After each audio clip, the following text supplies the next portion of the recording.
Շնորհակալություն։ Հարգելի հայրենակիցներ, քննարկում ենք հայտարարագրման համակարգի ժամկետների երկարացման հարցը, քանի որ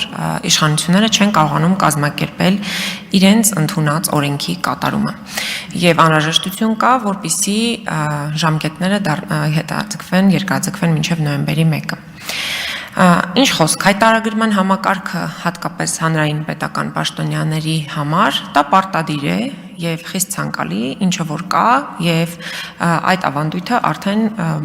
երկար ժամանակ հաջողությամբ չնայած ծրագրային խափանումների իրականացվում են։ Բայց այնուամենայնիվ անհասկանալի է այսօրվա դրությամբ Հայաստանի քաղաքացիների վրա այդ հայտարարագրման բեռը դնելը, որը լրացուցիչ գլխացավանք է ակնհայտորեն։ Այսինքն իշխանությունը լավ տեղեկացված չի, թե ով ինչպես է ապրում, որպեսզի սոցիալական ծրագրեր ճիշտ բաշխվեն, ասում են, չէ, միա դու արի հայտարարագիր լրացրու։ Ես ուզում եմ պատկերացնենք, էլի հիպոթետիկ, ասենք մեր Գեղարքունիքի մարզի փոքր Մասրիկ համայնքում։ Մարդիկ մի կերպ կարողանում են ապրել, ծայրը ծայրին, լրացուցիչ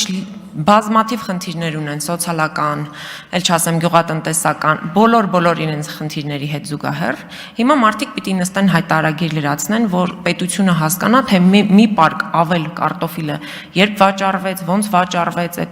ես ուզում եմ հասկանալ դուք տեղյակ չեք, ինչի մարդիկ ոնց են ապրում հատկապես մարզերում։ Այսինքն ինչ նոր ինֆորմացիա պիտի ստանա այս հայտարարագրման արդյունքում, որը չի ստացվել։ Եվ իրական նպատակի մասին, պարոն Պողոսյան, չկարողացա հարցս ձևակերպել։ Եթե ամեն ինչ այսքան լավ է,